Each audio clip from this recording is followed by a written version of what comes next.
ఓం తత్సత్.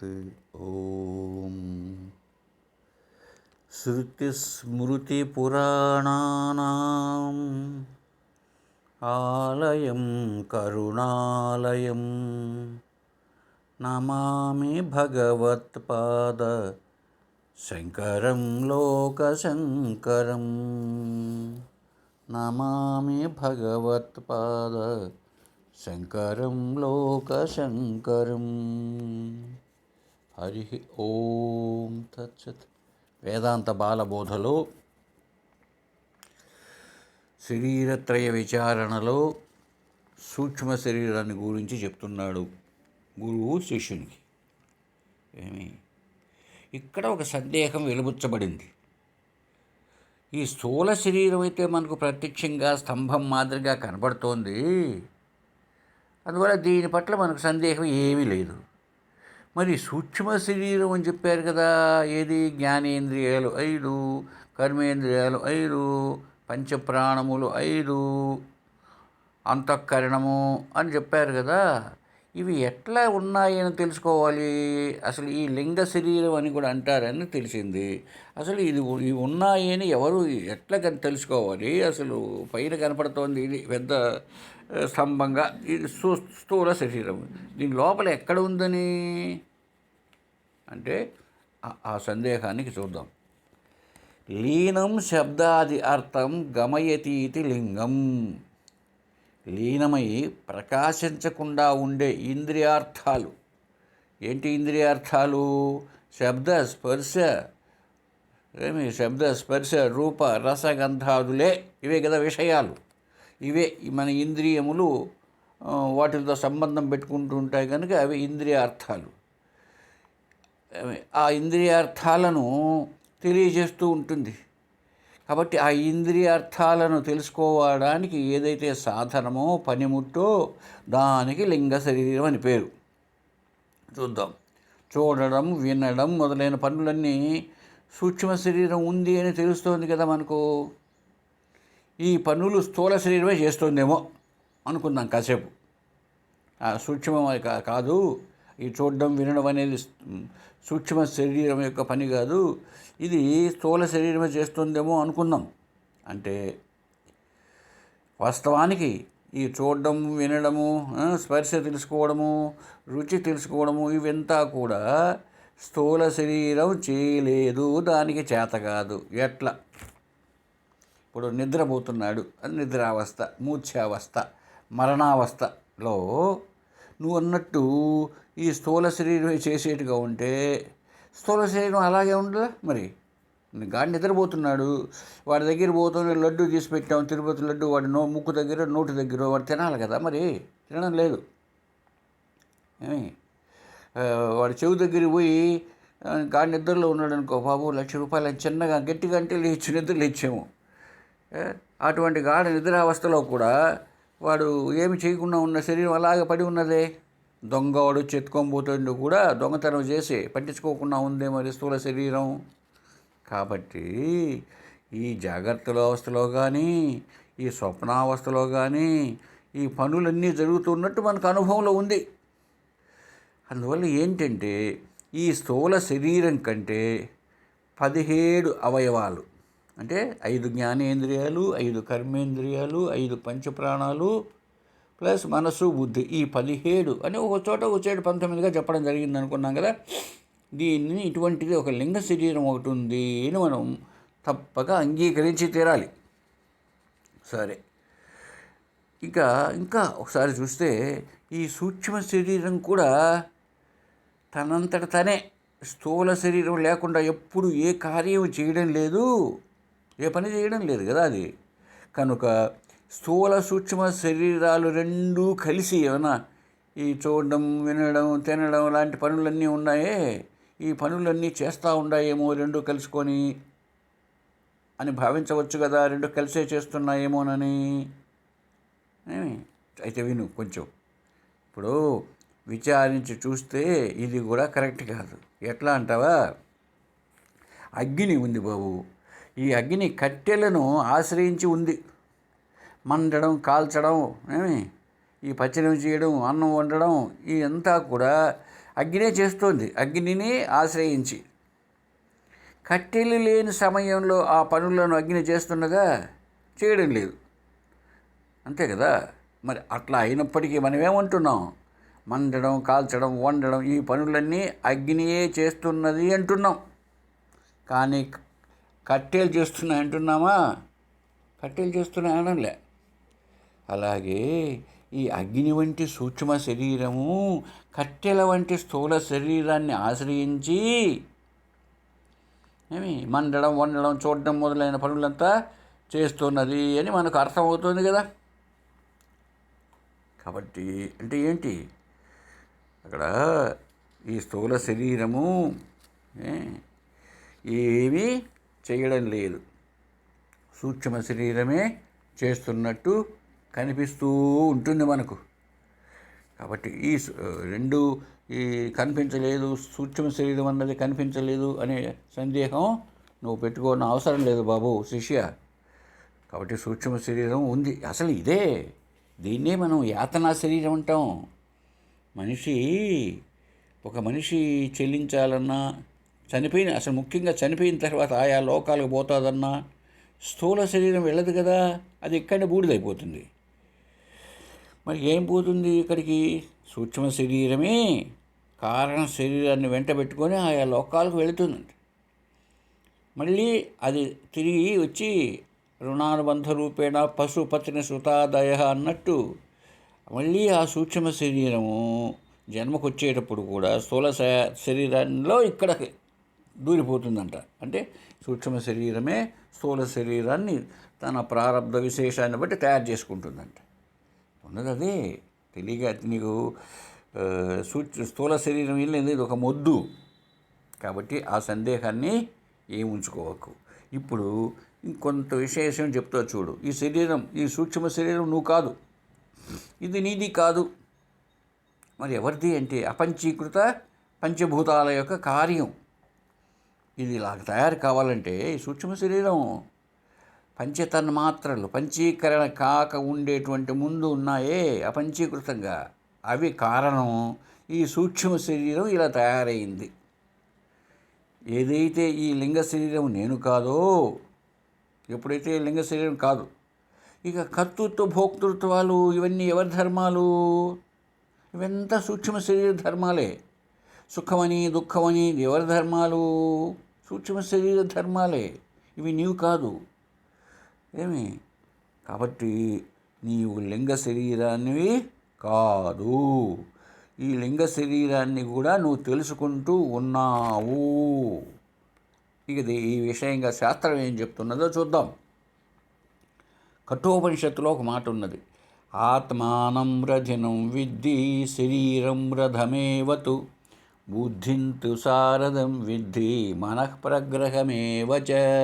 నచికేత, యమధర్మరాజు చెప్తున్నాడు కఠోపనిషత్తులో, ఆత్మను రథికుడని, అంటే ఆ రథంలో కూర్చొని ఉండేటువంటి యజమాని, కారులో వెనక సీట్లో కూర్చున్నటువంటి కారు ఓనర్ లాగా ఆ రథానికి ఓనర్ ఎవరు? ఆత్మ. శరీరమును రథమనియు బుద్ధిని సారథి అనియు, బుద్ధి నడిపేవాడు, మనస్సును కళ్యమనియు తెలుసుకో. ఆత్మానం రథినం విద్ధి శరీరం రథమేవతు బుద్ధింతు సారథిం విద్ధి మనః ప్రగ్రహమేవచ. మనస్సేమో కళ్యాలు. కాబట్టి ఇవంతా ఆ రథంలో కూర్చున్నటువంటి యజమాని కోసం ఇవంతా పనిచేస్తున్నాయి. ఈ స్థూలంగా ఉండేటువంటి ఈ రథం మన శరీరం లాంటిదైతే ఈ రథాన్ని నడిపేటువంటి బుద్ధి ఉన్నదే అది సూక్ష్మ శరీరం. ఈ శరీరం అనేది ఒక రథం లాంటిదైతే ఆ పరిగెత్తిపోయేటువంటి గుర్రాలను పట్టుకొని ఉండేటువంటి కళ్ళెము మనస్సు, అంటే సూక్ష్మ శరీరం అట్లా పట్టుకొని ఉంటుంది అని మనకు ఉపనిషత్తే చెప్తోంది. ఇంకా ఏం చెప్తోందో చూద్దాం. ఇంద్రియాణి హయానాహు విషయాంశేషు గోచరాన్ ఆత్మేంద్రియమనోయుక్తం భోక్తేత్యాహుర్మనీషిణః. ఇంద్రియములు ఉన్నాయే వీటిల్ని గుర్రాలు అంటారు. అంటే పరిగెత్తుతూ ఉన్నాయి. ఎక్కడ వాటి మార్గము? శబ్దాది విషయాలే వాటి దారులు. ఇంద్రియాలు గుర్రాలు. ఇప్పుడు కన్ను అనేది ఒక గుర్రం అనుకుంటే రూపము అనేటువంటిది ఒక దారి. శ్రోత్రేంద్రియము అంటే చెవి ఒక గుర్రం అయితే శబ్దాలను వినడం, శబ్దాలు అది ఆ శబ్దం అనేది ఒక దారి, దాన్ని అంటే ఆ దారిలో అది పొరులుతూ ఉంటుంది. కాబట్టి 5 ఇంద్రియాలకు 5 రకాల దారులు ఉన్నాయి. కాబట్టి ఇంద్రియాలను గుర్రములు అంటారు. వాటిలో ఉన్న శబ్ద స్పర్శ రూప రసగంధాదుల్ని ఆ విషయాలు ఉన్నాయి, బయట ఉండే విషయాలు, వాటిల్ని దారులు, ఇంద్రియాలు వెళ్ళే రోడ్డు. కాబట్టి ఈ ఇంద్రియాలు మనసుతో కూడినటువంటి ఆత్మను పండితులు ఏమంటున్నారు? భోక్త ఆత్మేంద్రియమనోయుక్తం భోక్తే త్యాహురు మనీషిణః. కాబట్టి ఈ ఆత్మను విడదీసి చూసుకునేటువంటి మార్గం చెప్తున్నాడు. ఆ తర్వాత కేనోపనిషత్తులో చూడు ఒకసారి. శ్రోత్రస్య శ్రోత్రం మనసో మనోయత్ వాచోహవాచం సౌ ప్రాణస్య ప్రాణః చక్షుషః చక్షుః అతిముచ్య ధీరాః ప్రేత్యాస్మాత్ లోకాత్ అమృతా భవంతి అన్నది కేనోపనిషత్. శ్రోత్రేంద్రియము అంటే ఈ చెవికి చెవిని తెలుసుకునేటువంటిది ఏదో అది చెవికి చెవి. అలాగే వాచోహవాచం వాక్కుకు వాక్కు, అదేవిధంగా అన్నిటికీ ప్రాణానికి ప్రాణం, కంటికి కన్ను, ఇలాగా ఏది ఉంది అంటే అది పరబ్రహ్మమే. అది ఏ పరబ్రహ్మము అంటే శ్రోత్రేంద్రియం అంటే ఏమి? చెవి అన్ని శబ్దాలను వింటూ ఉంటుంది. అటువంటి చెవి ఇలాగా ఉన్నది అనే తెలుసుకునే జ్ఞానం ఏదో ఉంది, అది బ్రహ్మమే. వాక్కు మాటలు మాట్లాడుతూ ఉంటుంది. నాకు వాగింద్రియం నోరు ఇలాగా ఉంది అని తెలుసుకునేదేదో అది బ్రహ్మమే. ప్రాణస్య ప్రాణః నా ప్రాణము శరీరాన్ని నిలబెడుతూ శరీరాన్ని అంతా కూడా వీక్నెస్ లేకుండా బాగా నిలుపుతూ ఉంటుంది. ఇది ప్రాణం చేసే పని. అటువంటి ప్రాణాన్ని ఏది తెలుసుకుంటూ ఉన్నదో అది బ్రహ్మస్వరూపం. చక్షుషః కంటిని తెలుసుకునే కన్ను, అంటే కన్ను ఏం చేస్తుంది? రూపాలను తెలుసుకుంటుంది. కంటి విషయాన్ని తెలుసుకునేది ఏదో అది ఆత్మయే. అదే బ్రహ్మము. దాన్ని నీవు బ్రహ్మము అని తెలుసుకో. చూసావా? నువ్వు ఇప్పుడు ఎవరిని అనుకుంటున్నావు? ఈ బ్రహ్మ, శివుడు, విష్ణువు వీళ్ళేనయ్యా అని వాళ్ళందరినీ ఉపాసన చేస్తున్నారు కదా, వారు బ్రహ్మము కాదు. అదే ఇక్కడ చెప్పాడు. యత్ వాచా వాభ్యుదితం ఏన వాగభ్యుదితే తత్ ఏవ బ్రహ్మ త్వం విద్ధి న ఇదం యదిదం ఉపాసతే. యత్ వాచా అవభ్యుదితం ఏన వాక్ అభ్యుద్యతే. ఏదైతే వాక్కు సకల ఇంద్రియాలకి దాన్ని ఆధారంగా చేసుకొని చెప్పుకుందాం మనం. దేన్నైతే ఈ వాక్కు తెలుసుకుంటూ ఉందో ఆ వాక్కుకు ఆధారం అనేది ఏదో అదే బ్రహ్మం. కాబట్టి తత్ ఏవ బ్రహ్మ, అదే బ్రహ్మ. త్వం విద్ధి, నువ్వు తెలుసుకో. నా ఇదం, ఇప్పుడు ఏం చేస్తున్నావు మనం? దేన్ని బ్రహ్మ, విష్ణువు, శివుడు ఇలను ఉపాసన చేసి ఎత్ ఇదం ఉపాసతే, ఇది కాదు. నా ఇవంతా కూడా నువ్వు ఉపాసించేటువంటి దైవాలు అంతా అనుకుంటున్నావే, అది ఏది కాదు. ఇంకా చెప్పబడింది బాబు. ఎన్ మనసానమనుతే ఏనాహుర్మనోమతం తత్ ఏవ, అదే. దేనిని మనసు చేత మననం చేయలేదో, మనసు చేత దేనైతే మనం తెలుసుకోలేము, ఏది మనస్సును విషయము చేసి ఉన్నదో దానినే నీవు బ్రహ్మమని తెలుసుకో. మనస్సు ఏం చేస్తుంది? ఈ లౌకికంలో ఉండేటువంటి ఇంద్రియాలు బయట విషయాలన్నింటినీ మననం చేయగలుగుతుంది. అటువంటి మనస్సును విషయం చేసేది అంటే ఏదైతే మనస్సును తెలుసుకుంటూ ఉంటుందో అది బ్రహ్మము. ఇంకా యచ్చక్షుషా న పశ్యతి ఏన చక్షుంషి పశ్యతి తత్యేవ బ్రహ్మ. కన్ను దేన్నైతే తెలుసుకోలేదో అటువంటి కన్నును ఏదైతే తెలుసుకుంటూ ఉన్నదో అది బ్రహ్మ. యత్ శ్రోత్రేణ న శృణోతి ఏన శృతమిదం శృతం తదేవ బ్రహ్మత్వం విద్ధి న ఇదం యదిదం ఉపాసతే. యత్ ప్రాణేన న ప్రాణితి ఏన ప్రాణ ప్రణీయతే తత్ బ్రహ్మత్వం విద్ధి న ఇదం యదిదం ఉపాసతే. అలాగే అన్నీ చెప్పడం జరిగింది. దేంతో అయితే కన్ను తెలుసుకోలేదో అటువంటి కళ్ళను ఏదైతే తెలుసుకుంటుందో, అలాగే దేన్నైతే చెవులు వినలేవో అటువంటి దాన్ని తెలుసుకుంటూ ఏదైతే ఉన్నదో అది బ్రహ్మము అని తెలుసుకో. ఈ విషయాలంతా కూడా ఒకదాన్ని నువ్వు బ్రహ్మాన్ని తెలుసుకునేటువంటి ప్రయత్నం చెయ్యి. అంటే ఆత్మ. అంతేగాని ఈ కనిపించే ఇంద్రియాలు కానీ మనస్సు కానీ ఈ లింగ శరీరం కానీ నీవు కాదు. ఇంద్రియేభ్య పరాహి అర్థాహి అర్థేభ్యచ్చ పరం మనః మనసస్తు పరా బుద్ధి యో బుద్ధే పరతస్తు సహ. ఇంతవరకు మనం ముందు శృతులు చెప్పిన మంత్రాలను విచారణ చేసి చూసాం. ఇవంతా కూడా పరబ్రహ్మ కాదు, ఆత్మ కాదు.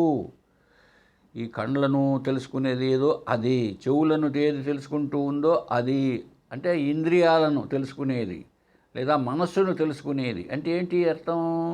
ఈ లింగ శరీరమును ఏది తెలుసుకుంటూ ఉన్నదో అది ఆత్మ. కాబట్టి నాయనా శిష్య, ఆత్మను విశ్లేషణ చేసి తెలుసుకో. సూక్ష్మ శరీరం ఆత్మ కాదు అని చెప్పడం జరిగింది శృతుల ఆధారంగా, కేనోపనిషత్తు కఠోపనిషత్తుల ఆధారంగా కొన్ని మచ్చుకు. తర్వాత స్మృతులు, భగవద్గీత ఏం చెప్తోంది? ఇదే ఇంద్రియేభ్య పరాహి అర్థాహి అర్థేభ్యచ్చ పరం మనః మనసస్తు పరా బుద్ధి యో బుద్ధే పరతస్తు సహ. విషయాలను తెలుసుకుంటూ ఉంటాయి ఇంద్రియాలు. విషయాలంటే విషయాలు, బయట కనిపించే విషయాలు, శబ్ద స్పర్శ రూప రస గంధాదులు, శబ్దాలు సౌండ్స్. స్పర్శ, కాలుతుంది, వేడిగా ఉంది, చల్లగా ఉంది, గట్టిగా ఉంది, మెత్తగా ఉంది, ఇది స్పర్శ. రూపాలు అనేకం, పొడుగు పొట్టి నలుపు తెలుపు రంగులు, లావు సన్నము లాంటి విశేషణాలన్నీ, ఇది రూపాలు. రసములు, రుచులు, 6 రకాల రుచులు, గంధాలు అంటే వాసన. వీటితో కూడినటువంటివే బయట ఉండేటువంటి ఈ ప్రపంచములో ఉండేటువంటి 5. ఈ 5ంటిని ఇంద్రియములు తెలుసుకుంటూ ఉన్నాయి. అటువంటి విషయాల కంటే, అటువంటి ఉన్నాయి కదా, అటువంటి తెలుసుకునే ఇంద్రియాల కంటే మనస్సు వేరుగా ఉన్నది. ఆ ఇంద్రియాల కంటే, ఆ విషయాల కంటే మనస్సు అనేది వేరుగా ఉంది. ఈ మనస్సు విషయాలను తెలుసుకుంటూ ఉన్నది వేరుగా ఉంటూ. ఆ మనస్సు కంటే వేరైనది మనసస్తు పరా బుద్ధి, మనసు కంటే వేరైనది బుద్ధి. యో బుద్ధేహి పరతస్తు సహా. ఈ బుద్ధి ఏదైతే మనసు కంటే వేరుగా ఉన్నదో బుద్ధి, ఆ బుద్ధి కంటే వేరైనది ఏదో అది ఆత్మ, అది పరహ, అది పరబ్రహ్మం, అది ఆత్మ అని ఒక్కసారి మంచి విశ్లేషణగా చేయడం జరిగింది. ఇది భగవద్గీతలో ఇక్కడ 3వ అధ్యాయం అనుకుంటాను బహుశా. ఇలాగా స్మృతులు చెబుతున్నాయి. అంతేకాకుండా మనం తర్కించుకుంటే కూడా ఈ లింగ శరీరం ఎట్టాడిది? జడము, జ్ఞానం కాదు. ఇది దృశ్యము, దేన్ని చూడలేదు, తెలుసుకోలేదు. ఇది దృశ్యము. దృక్ ఆత్మ. ఇది వికారి, మార్పులు చెందుతూ ఉంది. ఆత్మ మార్పులు చెందదు. ఇది వినాశి, ఒకప్పుడు ఉంటుంది, ఒకప్పుడు లేదు. ఆత్మ సత్ స్వరూపం. ఇది మనోబుద్ధులకు విషయం అవుతుంది. అలాగే ఈ జాగ్రత్త స్వప్నములు దాని ఉనికి సుషుప్తి ఎందు దాని లేమి. ఈ జాగ్రత్త అవస్థలో కానీ స్వప్నావస్థలో కానీ సూక్ష్మ శరీరం అనేది ఒకటి ఉంది అని మనకు తెలియబడుతుంది. జాగ్రత్తలోను స్వప్నములోను ఈ లింగ శరీరం ఎలా పనిచేస్తుందో ఇంతకుముందే చెప్పుకొని ఉన్నాం. ఒక్కొక్కటి అవయవాలు ఏం పనిచేస్తున్నాయి, మనసు బుద్ధి చిత్తం ఏం చేస్తున్నాయో. కనుక ఈ జాగ్రత్త అవస్థలో కానీ కళ్ళలో కానీ వాటి ఉనికి ఉన్నది. సుషుప్తికి వచ్చేటప్పటికీ గాఢ నిద్రలో ఏమీ తెలియదు. ఒక్క మనస్సే లేదు. మనసు ఏమిటి? మొత్తం లింగ శరీరమే ఉన్నట్టు మనకి ఎరుకలో లేదు. మరి ఆత్మ ఆ అవస్థను మొత్తాన్ని తెలుసుకుంటుంది. జాగ్రత్త అవస్థను, స్వప్నావస్థను, సుషుప్తి అవస్థను మూడింటి తెలుసుకుంటుంది. అదే ఈ లింగ శరీరం కేవలం సుషుప్తి అవస్థలో మాత్రమే అని కాకుండా 3 శరీరాలను తెలుసుకోలేకుండా ఉంది, 3 అవస్థలను తెలుసుకోలేకుండా ఉన్నది. కేవలం జాగ్రత్త అవస్థ, స్వప్నావస్థలందు మాత్రమే దానికి ఉనికి ఉన్నది. ఇలాగా ఆత్మ అన్నది లింగ శరీరము కాదు. ఈ లింగ శరీరాన్ని తెలుసుకునేటువంటిది కనుక వాటికంటే ఇది విలక్షణమైనది. బాగా గుర్తుంచుకో శిష్య. చూడాయన శిష్య, సర్వవ్యాపి వృత్తికరణం లింగమిదం స్యాత్ చిదాత్మనః పుంసః వాస్యాదికమివ తక్షణస్తే నైవాత్మ భవతి అసంగో అయం. ఈ లింగ శరీరం ఉన్నదే ఎట్లా ఉందంటే ఇది సత్ చిత్ ఆనందం కదా ఆత్మ. అటువంటి ఆత్మకు సర్వ వ్యాపారాలు, అన్ని పనులు సాధించేదానికి ఒక పనిముట్టు అవసరం ఉన్నట్టుందే. ఆ పనిముట్టు లాంటిది. ఎలాగంటే ఒక వడ్రంగి బారిసో ఊలో తీసుకొని అన్ని పనులు చేస్తూ ఉంటాడు కదా, ఆ విధంగా ఈ సూక్ష్మ శరీరం అనేటువంటిది ఆత్మకు ఒక సాధనంగా. అందువల్లనే ఆత్మ అన్నది దేంతో అటాచ్మెంట్ ఉన్నది కాదు. ఆత్మ సంగరహితమైనది, దేనితోనూ దీనికి సంగత్వము లేదు. సంగత్వము ఎలా మరి ఏర్పడుతోందయ్యా అంటే, ఆత్మ చైతన్యముతో బుద్ధి అతి సమీపమున ఉన్నదాని వలన ఆ ఆత్మ యొక్క లక్షణాలను ఈ సూక్ష్మ శరీరం తీసుకొని అధ్యాసతో ఇది పనులు కొనసాగిస్తోంది. ఇంద్రియాలు, పంచప్రాణాలు అనే పనిముట్లతో. అంతేకాని సత్యముగా నీవు నీ సూక్ష్మ శరీరంతో ఉన్న సూక్ష్మ శరీరమైన నీవు ఆత్మ అటువంటి లింగ శరీరంతో నీకు ఎలాంటి సంబంధము లేదు. సూక్ష్మ శరీరంతో నీకు సంబంధం లేదు. ఎలా అయితే ముందు నీకు స్థూల శరీరంతో సంబంధం లేదని చెప్పుకున్నామో, ఈ సూక్ష్మ శరీరంతో కూడా నీకు సంబంధం లేదు. నీవు ఆత్మవు. ఈ విషయాన్ని బాగా గుర్తుంచుకో. తర్వాత చెప్పుకుందాం. హరి ఓం తత్సత్.